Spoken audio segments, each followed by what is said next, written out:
이 시간 성경 말씀 봉독하겠습니다. 히브리서 7장 20절에서 28절 말씀 교독하도록 하겠습니다. 신약 성경 히브리서 7장 20절에서 28절 말씀 교독하도록 하겠습니다.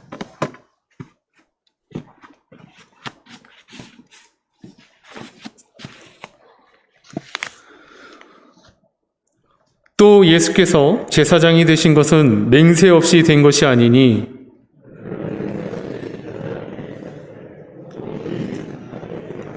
말미암아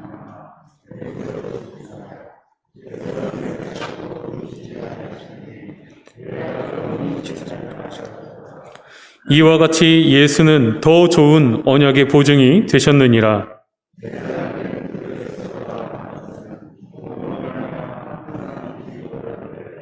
예수는 영원히 계심으로 그 제사장 직분도 갈리지 아니하느니라.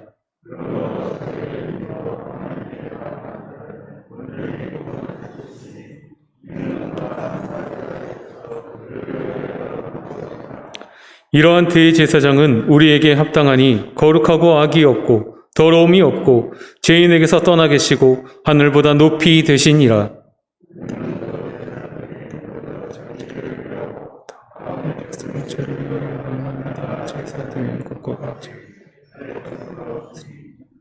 그가 단번에 자기를 드려 이루셨어요.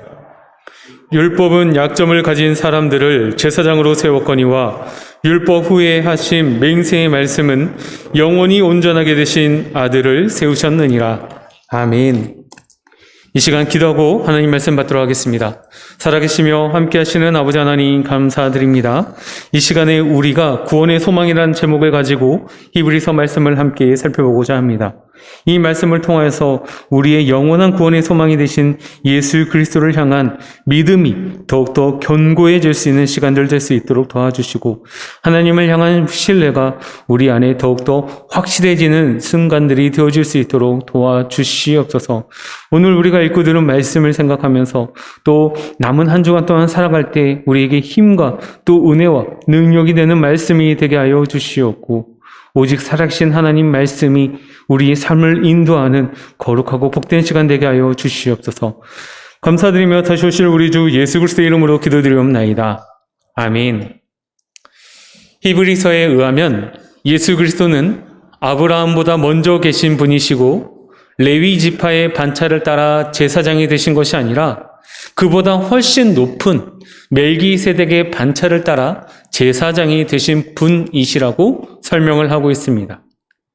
다시 말해서 시작도 없고 끝도 없는 존재이며 그의 신비를 다 알 수 없는 존재라고 표현을 하고 있습니다. 그러면서 히브리서 기자는 예수 그리스도에 대해 말씀하면서 예수 그리스도께서 이러한 분이심을 강조하며 나타내고 있는 것입니다. 예수님은 태초에 천지를 창조할 때부터 계셨다라고 요한복음은 이야기하고 있습니다.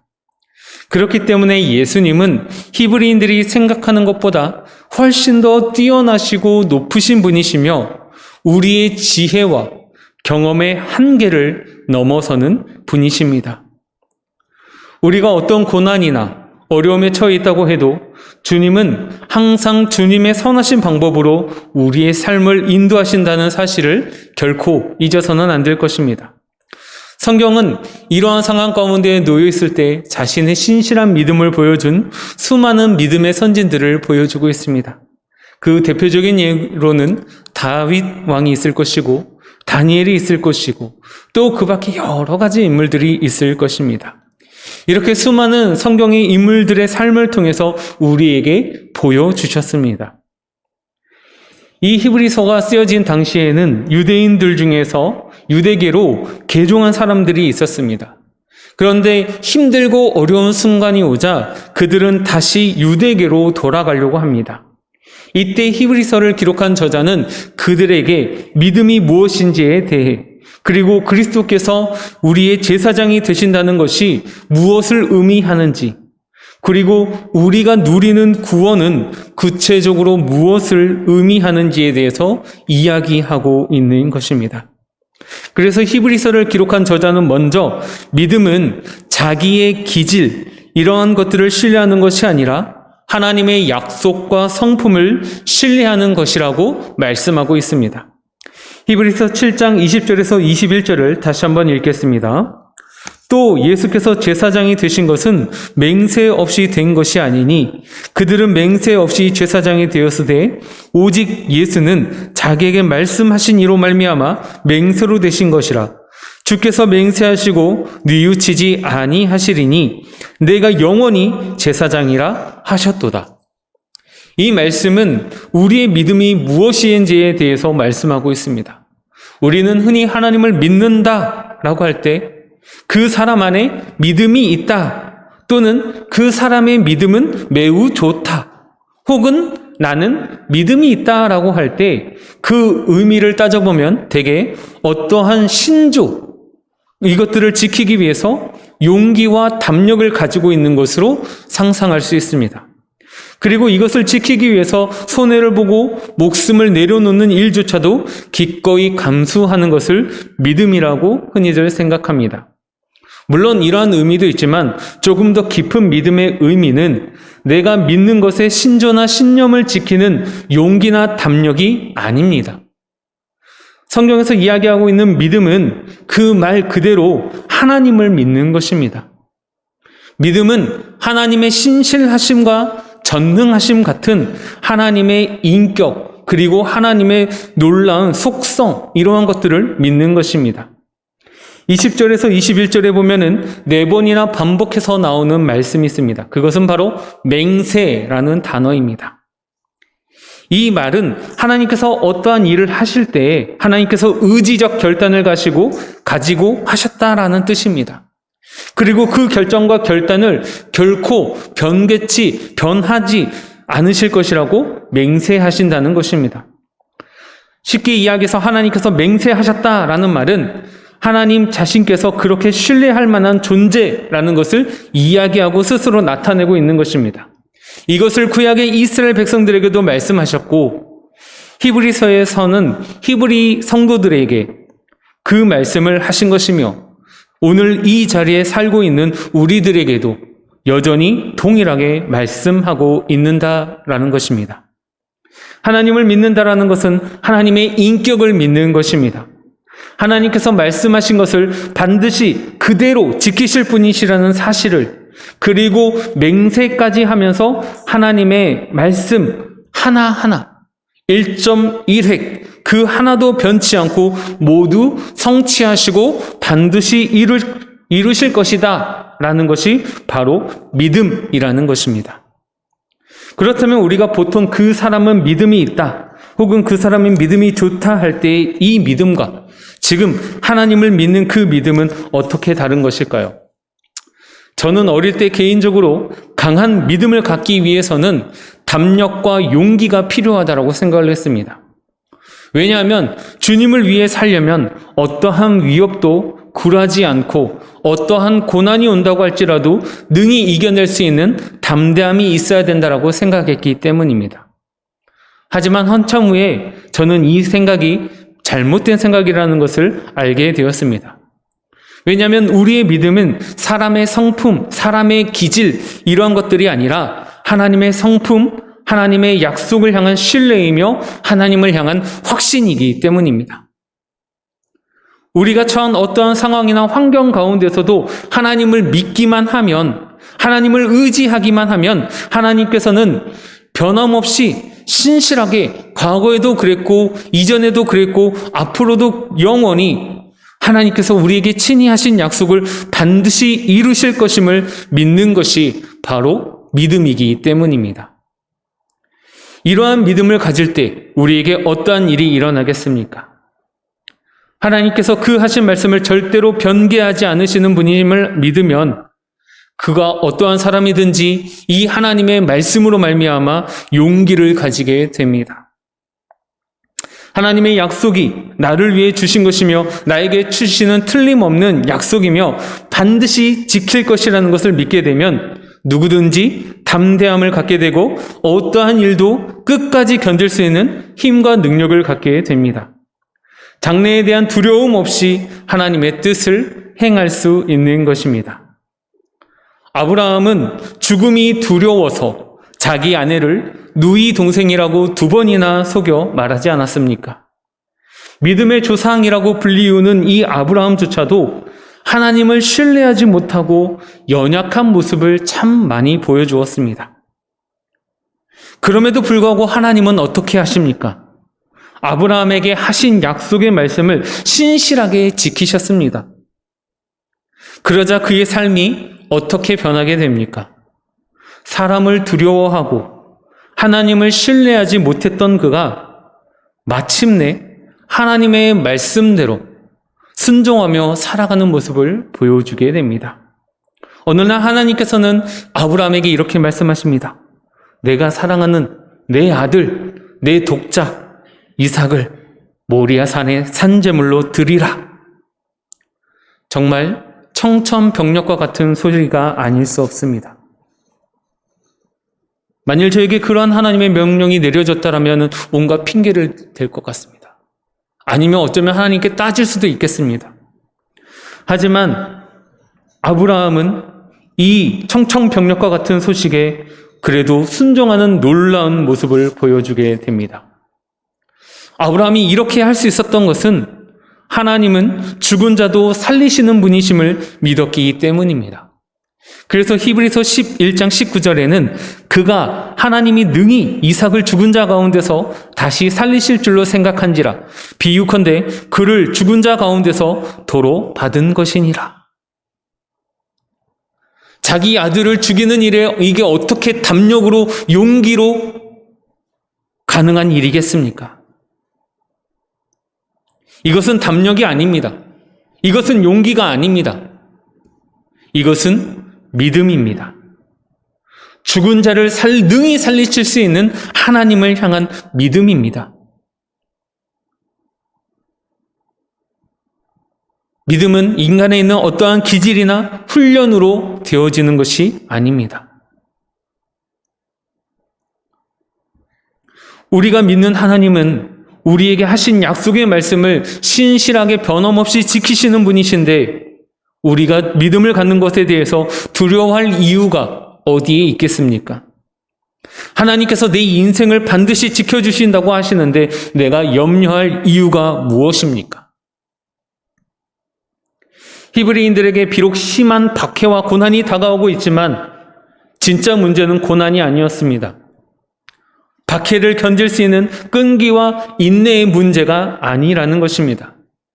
문제는 하나님을 향한 신뢰입니다. 하나님을 신뢰하면 반드시 맹세하신 대로 지키시는 하나님을 신뢰하면 어떠한 고난이 온다고 할지라도 이겨낼 수 있습니다. 하나님의 신실하심에 대한 신뢰는 우리로 하여금 외적인 박해와 고난을 이기게 하고 우리의 약점과 한계까지도 넘어서게 합니다. 사랑하는 성도 여러분, 우리의 문제보다 더 크신 하나님을 신뢰하시는 성도님들 되시기 바랍니다. 히브리서를 기록한 저자는 믿음이 무엇인지에 대해 그리스도께서 우리의 제사장이 되신다는 말씀을 무엇을 의미하는지 그리고 우리가 누리는 구원은 구체적으로 무엇을 나타내는지에 대해 두 번째로 영원한 제사장이 되신 예수 그리스도는 지금도 성경을 통해 우리에게 직접 말씀하고 계심을 이야기하고 있습니다. 히브리 성도들에게는 하나님을 믿는 것에 대한 문제뿐만 아니라 또 하나의 문제를 가지고 있었습니다. 그것은 성경 속에 나오는 수많은 약속들이 과연 지금 이 시대를 살아가고 있는 사람들에게도 동일하게 말씀하시는 것인가 라는 것이었습니다. 히브리 성도들은 불과 한 세대 혹은 2세대 전에 예수님께서 팔레스타인에서 사역하셨던 것을 알고 있습니다. 그리고 사도들을 통해 사도행전에 놀라운 역사가 있었음을 기억하고 있습니다. 하지만 시간이 흐르면서 그들의 삶 속에는 그렇게 화려한 사역의 능력은 사라지고 있는 것처럼 느껴지기 시작했습니다. 문제는 성경에 나오는 수많은 약속의 말씀들이 오늘을 위한 말씀이 아니라 이미 지나간 시대에 선포되어진 말씀이라는 생각입니다. 그래서 오늘 우리가 이 말씀을 들을 때에 우리는 이 말씀이 그냥 이 순간에 우리에게 주시는 말씀이 아니라 단지 믿음의 어떠한 원리만을 가르쳐 주는 것으로 이해하기 쉽게 되었습니다. 이것은 하나님의 말씀을 화석화하는 일입니다. 하나의 굳어진 원리가 되는 것입니다.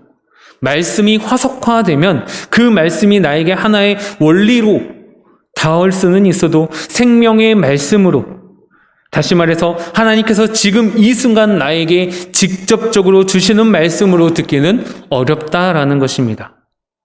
하나님의 말씀이 화석화되어 버리면 이 말씀은 이 시대가 아닌 전 시대, 그 당시의 상황에 있었던 사람들에게 하신 말씀일 뿐 우리에게는 그저 하나의 좋은 격언과 같은 이야기가 되어버린다라는 것이죠.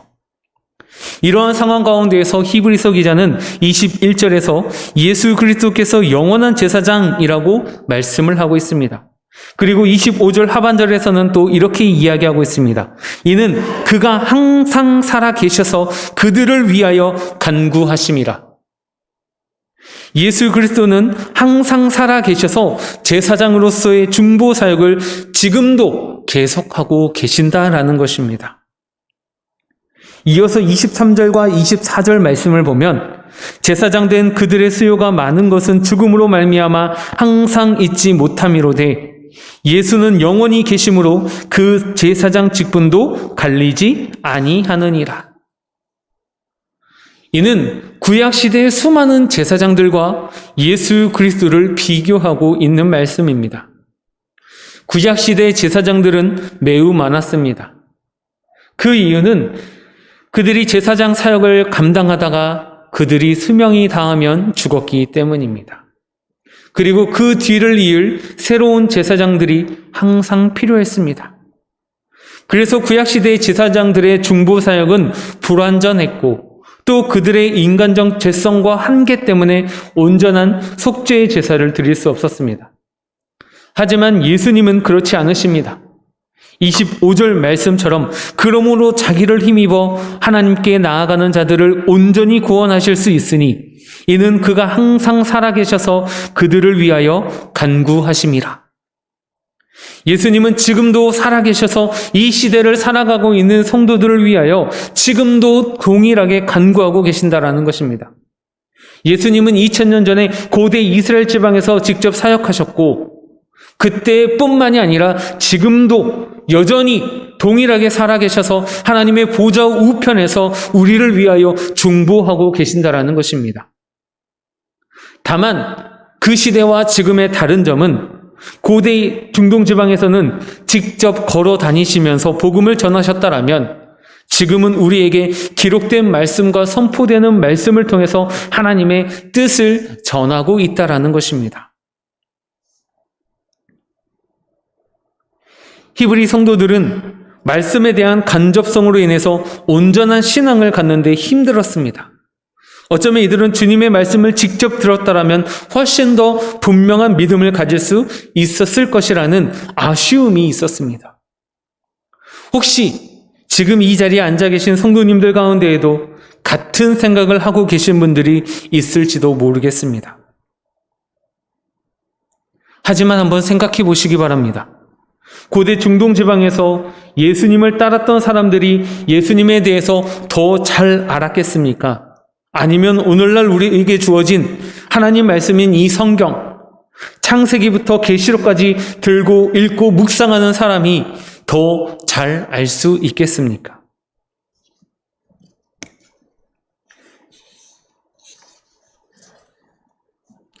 육신으로 오신 예수 그리스도를 보면서 성경을 평생 연구한 서기관과 바리새인들은 예수님을 죽이려 했습니다.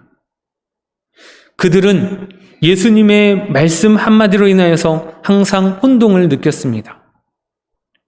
그래서 그들은 항상 예수님께 요구합니다. 당신의 정체를 분명하게 밝혀달라고.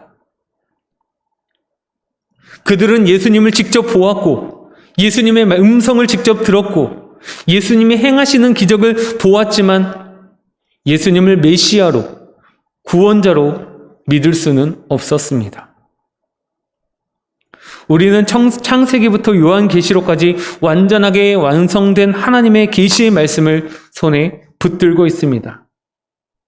문제는 예수 그리스도를 육신의 눈으로 보느냐의 문제도 아니고 성경을 창세기부터 요한계시록까지 다 읽고 안다는데 있지도 않습니다. 히브리 성도들은 이제 주님께서 더 이상 이 땅에 계시지 않기 때문에 그분에 대해서, 예수님에 대해서 알 수 없다라고 생각을 했습니다. 그렇게 생각하는 사람들에게 히브리서 기자는 예수 그리스도는 우리의 영원한 제사장이 되셔서 지금도 살아계셔서 우리를 위해 중보 기도하시고 우리의 기도에 응답하시는 분이심을 이야기하고 있는 것입니다. 우리는 하나님의 말씀을 들을 때에 이미 오래전에 선포된 말씀으로 생각하고 있습니다. 하나님을 우리와는 너무 멀리 계신 분으로 인식하고 있는 것입니다. 물론 하나님께서는 이미 2000년 전에 말씀하셨지만 분명한 것은 지금도 여전히 동일하게 직접 말씀하고 계신다는 사실입니다. 예수 그리스도께서 우리의 영원한 제사장이 되신다라는 말씀은 우리에게 지금도 여전히 살아계셔서 직접 말씀하고 계신다는 것을 의미합니다. 어쩌면 이것은 우리에게도 극복하기 힘든 한계일지도 모릅니다. 하지만 분명한 것은 하나님께서 주시는 말씀을 오늘 나에게 주시는 말씀으로 인식하고 경험하고 고백해야 한다는 것입니다. 만약에 이것들이 우리에게 진행되지 않는다면 우리는 말씀을 인격적으로 듣기보다는 자꾸 어떠한 하나의 원리 정도로 이해합니다. 그렇기 때문에 우리는 주님의 말씀을 통해서 위로를 받기보다는 삶을 잘 살아갈 수 있는 원리, 때로는 그것이 하나의 율법이 되어서 나에게 사랑과 격려가 아니라 무거운 짐이 되어버리곤 합니다. 하지만 하나님께서는 우리에게 그렇게 말씀하시지 않으십니다. 하나님은 우리의 머리를 향해 말씀하시기도 하지만 때로는 우리의 가슴을 향해 말씀하시기도 합니다. 그러므로 우리는 주님의 말씀을 가슴으로 들어야 합니다. 인격적으로 들어야 합니다. 경험적으로 들어야 합니다. 우리 사랑하는 성도님들 가운데 이러한 은혜가 있기를 축복합니다. 마지막으로 히브리서를 기록한 저자는 믿음이 무엇인지에 대해서, 그리고 그리스도께서 우리의 제사장이 되신다는 말씀이 무엇을 의미하는지에 대해, 그리고 우리가 누리는 구원은 구체적으로 무엇을 의미하는지에 대해서 하나님을 향한 믿음과 영원한 제사장이신 예수 그리스도의 말씀을 붙들고 나갈 때 얻는 것은 온전한 구원이라고 이야기하고 있습니다. 우리가 하나님을 바르게 믿고 예수 그리스도의 말씀을 인격적으로 들을 때 얻는 열매는 온전한, 완전한 구원이라는 것입니다. 25절 상반절입니다. 그러므로 자기를 힘입어 하나님께 나아가는 자들을 온전히 구원하실 수 있으니, 예수 그리스도께서는 성도들을 온전히 구원하실 수 있습니다. 완전하게 구원하십니다. 우리는 구원을 부분적으로 이해합니다. 구원은 흔히 죽어서 천국에 가는 것으로 한정합니다.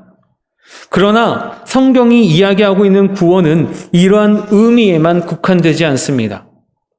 마가복음 5장 34절을 보면 혈루병을 앓던 여인이 예수님의 옷을 만짐으로써 병이 나았습니다. 이때 예수님께서 그 여인에게 이렇게 말씀하십니다. 예수께서 이르시되 딸아, 내 믿음이 너를 구원하였으니 평안히 가라. 내 병에서 놓여 건강할지어다. 마가복음 5장 34절에서 예수님이 말씀하고 있는 이 여인을 향해 선포하고 있는 구원은 병의 치유입니다. 누가복음 19장에서는 삭개오의 이야기가 나옵니다. 그는 예수님께서 그의 집에 머물겠다라고 하시자 자기 재산의 절반을 팔아서 가난한 자들에게 나누어 줄 것이며, 내가 남의 것을 토색한 것이 있다면, 억지로 빼앗은 것이 있다면 4배로 갚겠다고 다짐을 합니다. 이때 주님께서 삭개오를 향해 말씀하시기를 오늘 이 집에 구원이 이르렀다라고 하셨습니다. 여기서 말씀하고 있는 구원은 관계에 대한 구원입니다. 그동안 세리로 살아오면서 단절되어 버렸던 이웃과의 관계가 회복되어지는 것을 의미하고 있는 것입니다.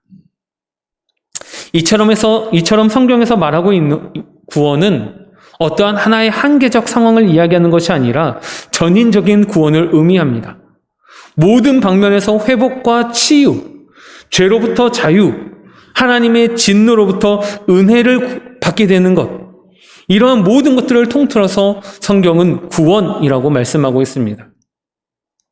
하지만 우리는 구원을 그렇게 이해하지 않습니다. 구원을 단지 천국에 가는 것만으로 생각합니다. 그래서 천국에 가면 좋긴 하겠지만 천국에 가는 것은 나중에 더 이상 이 땅에서 살 수 없을 때 할 수 없이 가는, 어쩔 수 없이 가는 곳쯤으로 여기는 것입니다. 그래서 때로는 어떤 분들은 천국에 갈 것에 대해 걱정하시는 분들이 많습니다. 안 갈 수는 없고 가긴 가야 할 텐데 거기 가서 무엇을 할까 하는 이러한 것들에 대한 막연한 염려가 있다라는 것이죠. 일단은 이곳에서 힘들게 일하며 사시는 분들은 천국에 가면은 일을 하지 않을 테니 편하겠다라고 생각하시겠지만 이것도 하루 이틀이지 매일, 아니 영원히 놀고 먹는다라고 생각하니 양심의 가책도 느끼지 않을 수 없습니다. 그래서 요즘은 천국에 가도 일을 한다라고 가르치는 경우가 있다라고 합니다. 성경에도 이러한 근거가 되는 말씀들이 많이 있습니다. 가장 중요한 근거는 하나님도 일하셨다라는 것입니다. 창세기 1장에서 2장을 보면은 하나님께서 천지를 창조하셨습니다.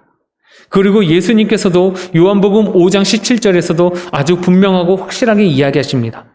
아버지께서 이제까지 일하시니 나도 일한다. 하지만 문제는 이것이 아닙니다.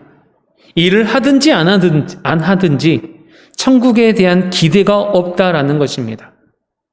요즘 사람들은 천국에 간다고 하면 조금 있다가 간다라고 이야기한다고 합니다. 천국에 대한 간절한 사모함이 없습니다. 잘못 이야기하면 어쩌면 죽음에 대한 충동처럼 이해하기 십상입니다. 천국에 대해 깊이 생각해 보시기 바랍니다. 정말 우리는 진지하게 진실로 천국을 사모하고 있습니까? 정말 천국에 가고 싶은 것입니까? 우리가 천국에 가고 싶다라는 것은 죽을 때 지옥보다는 천국이 낫다는 의미에서 말하는 것이지 이 땅에서 사는 것보다 천국이 더 낫다라는 것은 아닌 경우도 있는 것 같습니다. 만일 우리가 천국에 가고 싶지 않고 구원에 대한 이해가 없는 것이라면, 그래서 만약 우리가 예수 그리스도를 믿는다고 말하지만 그것이 진짜 믿음이 아니라면 어떻게 그 책임을 다 질 수 있겠습니까? 우리는 확실히 구원을 믿지 않거나 혹은 구원에 대한 온전한 이해가 없습니다. 구원을 모르는데 어떻게 구원을 소망할 수 있겠습니까? 26절을 보십시오. 이러한 대제사장은 우리에게 합당하니 거룩하고 악이 없고 더러움이 없고 죄인에게서 떠나 계시고 하늘보다 높이 되시니라. 예수님을 묘사한 이야기입니다. 우리는 천국에서 바로 이 예수님과 함께 살 것입니다. 하지만 그것을 귀하고 감사하고 기대할 만하게 여기는 그리스도인이 얼마나 될지는 알 수 없다라는 것입니다. 예전에 어떠한 분이 저에게 이렇게 물어보십니다. 목사님은 무슨 재미로 사십니까? 아마 우리 성도님들은 저에게 이렇게 질문하신 분들의 의도를 알 것이라고 생각합니다. 목사를 보고도 그러한 질문을 한다면 예수님에 대해서는 하물며 그들은 어떻게 생각하고 있을지,